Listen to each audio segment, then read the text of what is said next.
So I'm the earthly representative of Eli Diamond, who is currently waiting for his babies to arrive in Kansas City somewhere.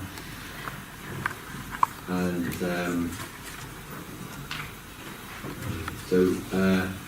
we put together a couple of slides just to outline the purpose and the structure of the proposed registry, and just to orientate you to the structure of it and how patients are going to be enrolled and basically as a starting point for discussion about how to take this forward.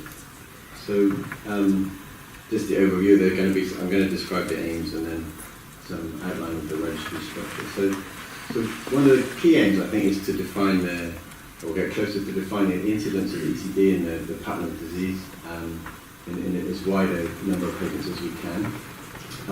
And it's very much a prospective enterprise. So we hope that once we get this launched, then there'll be a sort of initial high recruitment phase, and we can, with not too much effort, add new cases as they come. One of the key things, the third point, is that this has been developed with the involvement of patients. So I'll show in a minute the symptom scores and those kind of things were developed by discussion with focus groups, so that we catalogue the symptoms that are meaningful to the patients. And one of the key elements is a patient-reported data entry into the registry. Then from the medical community, this is meant to be a kind of shared venture, so something that can be probed and data can be extracted for whatever purpose people propose.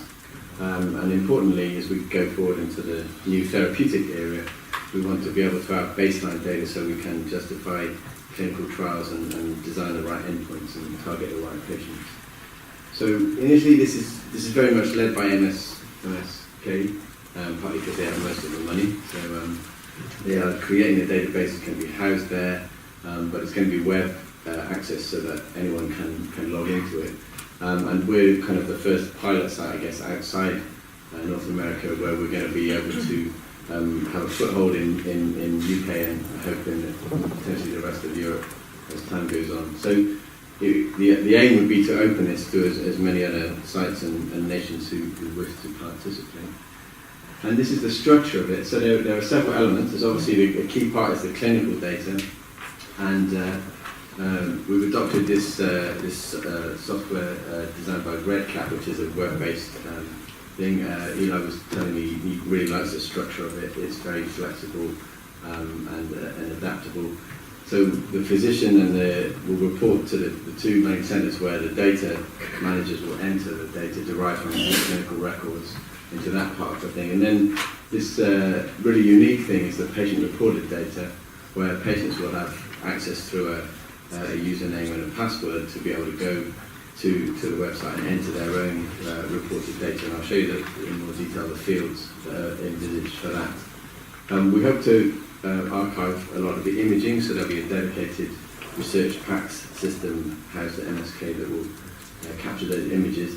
And then this is a bit aspirational, but because they're not the resources to have a big biorepository, but where it was possible to scan slides of pathological material that have been obtained, and we hope to obtain most of those electronically, and also through my lab and through the labs in MSK, we'll be able to have a certain amount of tissue banking and maybe even prospective serum and body fluid collection. So essentially the format is that the patients will be referred. They can be referred either by care centre physicians or community physicians. It's possible to do remote consent directly with the patient, and then the records and scans will be forwarded to these centres where the data will be entered, and that's the bit that just requires the resource input initially. This is the clinical data, so we're still finalising this actually, although it's hoped that this will go live early next year. So basically the essential things you'd expect to see: the demographics, the clinical presentations, sites of disease, other medical history, the mutational status, the initial treatments, and then if this is a registration partway through the course of the disease, the subsequent treatments, and then there'll be follow-up entries of subsequent treatments that happen. The fields that I've seen, we should discuss this freely. It's a bit light on laboratory data, so I think we need to probably expand some of the included parameters, and also, I've just made a massive list of all the endocrine things that we should be recording as well. So it's essential to get this right at the beginning, I think. Be harder to go back to.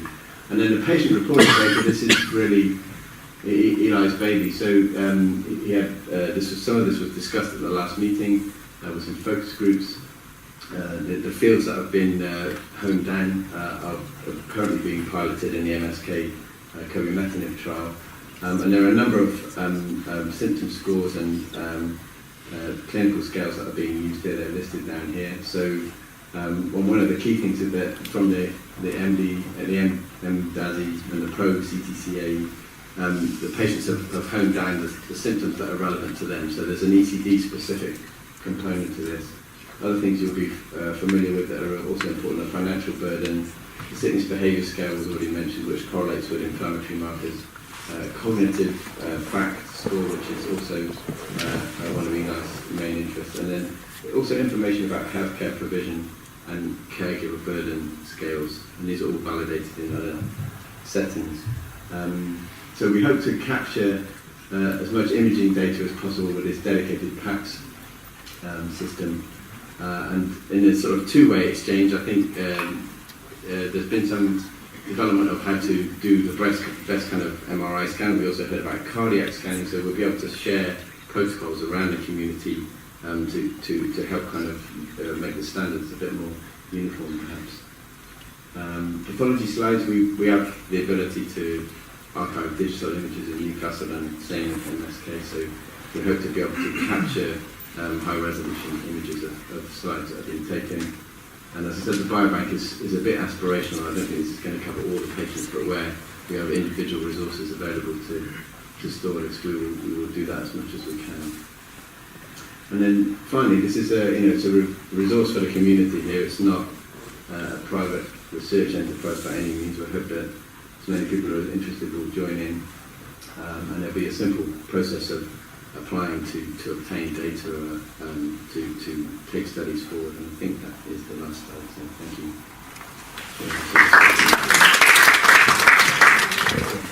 Just talk about some of your thoughts and how this may be used and implemented on your end. The registry. No, I think it's a very important tool, and also I would definitely feel that apart from collecting data, which is a major point, also uniforming the way data are collected, because actually we have a lot of information in each center, but possibly it's not that easy to, let's say, join them together in order to get conclusive data. So that's something really interesting. As I probably discussed a little bit also last year when something not that formally came out, at least as my country is concerned, I think that Augusto will be probably able to confirm the same thing. There's a privacy issue which is quite significant, and definitely it will be extremely significant if information is transmitted to the US and to the UK, I don't know, in 1 year from now. But Europe is having a kind of centralized regulation, and they are quite strong in opposing transmitting sensitive information about people outside of the European Union. So that is something I honestly am not that informed about, but it's something that could be quite significantly important to be addressed in order to have these things proceed. So it's important to, I think it's a good idea to have a registry. It would be probably good to open it to other centers and maybe France, for instance. But yeah, I think it's a very important issue to have larger cohorts of patients and to have a more uniform way of assessing the patients from laboratory point of view, and PET scan, and etc. All what we'll be discussing throughout the day and for the clinical trials as well, and to have a more precise idea of the mutations found among the patients, and whether it would be, if it's a real registry, like it should be have multiple more sites than just MSKCC. So I think the aim is to evolve this as far as possible. I'm going to ask Peter to comment. Sorry. So Peter runs a CNH registry that is international, and I just wonder if you can comment on the privacy issues that how you solve that. We don't think it's going to be a problem in the UK. We can get IRB approval to send anonymised data outside of the country, but is that an easy problem to solve? Yes, and first of all, I don't think I run it. I chair the global board that's sponsored by a pharmaceutical company because of a drug that was produced. As prices will not tell hemoglobin, which is about 5 patients per million. And we have 4,500 patients in the registry now, which we've collected in about 10 years in about 40 countries. And it works well. I mean, I think the issues with it are the sponsorship there is a commercial company, and that's a problem for some countries. And this is much better because it's not sponsored by a company, and that creates huge, massive problems in terms of ownership of data. And if you have companies coming in, you might want to use some of the data, but we might want to use it. We want to have control over it. So the consent needs to think about that. I think the other issues are the data that one collects, because you have to think very carefully about the data, because if you get too much data, you don't collect it, and then it's useless. So you're much better collecting a critical core amount of data, and then going back to patients if there's cohorts of patients that you need to find out about, to have the scope to do that, rather than collecting a load of data that you're never going to use, because the sites won't collect it. But I think it is eminently feasible and very sensible. The other thing that's very important that we found was that it's important that the countries can access their own, or get reports of their own data for their own patients. And that's useful for knowing how many patients are in your own country, and for interactions with the government or the funders of healthcare for commissioning. And for some countries that's really critical, particularly when you have drugs like the vermaphine and other drugs coming along. So it just needs a lot of thought about how the data you collect, not just what you feel you need to collect. It needs to be, what is feasible, how can it be analysed. At the moment you only have 100 patients, but you might have 1,000, and you can't look at 1,000 patients' data. It has to be in a drop-down box. It has to be in numbers. It can't be in text, for example. You can't analyse it. So there's things that I've learned in the last few years that you ought to think about it.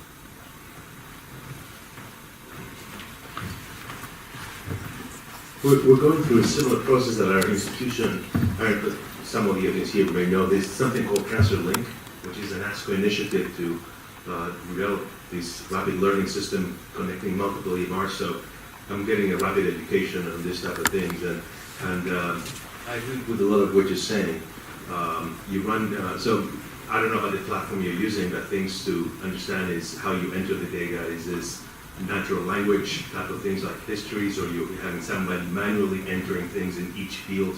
And if you have a lot of things like, insulin-like growth hormone levels and things like that, then things get really, really complicated. And versus or a lot of quality of life measurements can also get complicated, but some things you do want to have. And then the other thing I learned is that with this TransferLink, there's a relatively complicated process of anonymizing the data. It's not as easy as you think, especially when you have a lot of patients. But these are little barriers. They're not big barriers, but they're technical barriers that you have to think about. And different countries may have different issues with it, but it's going to be a learning process. I have another comment is for the pathologic review. I think it's very important to have probably a wider, more pathologists looking at the biopsy, not only numeric, slides, and like I think that pathologists who have a very large experience of both LCH, ECD, Rosetta, should be able to look and re-examine samples that have been classified by others as ECD, maybe they will conclude it's rather rosette of myelocystis. So I think it's important to have more than one pathologist to look at the specimens. I think the way that it's set to work at least in the US, and now you can correct me about whether there are differences in the UK and Europe, is that the patients will actually be the ones who are obtaining the consent and signing the consent. So we won't need to have institutionally IRB approved protocols because the patients will basically be volunteering. Now, the only way that some of them will know about this is if we as their care providers let them know. And so this is a way that we can increase their participation in the registry. But they will log on to the website, they'll sign in, they'll put in their own information, and then they will generate a release of information approval that will allow us then to put in the clinical data. Can I follow Julian's statement? And I agree with your whole the sort of concept that you need to get the diagnosis correct. But as soon as you start doing things to patients that require samples to be sent off or other things, then it becomes much more complicated in terms of the ethics and all the approval and the funding.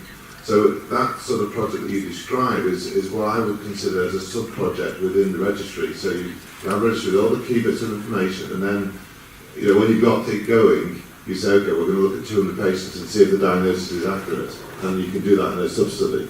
So that's the sort of thing which is really an attractive idea, and a clinical trial is essential. But in a registry, you have to remember is an observation of what's happening now to the patients.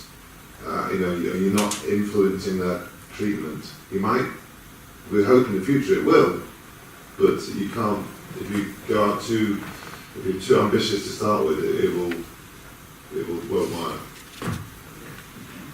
I think that's a fair comment. I'd like to agree with both.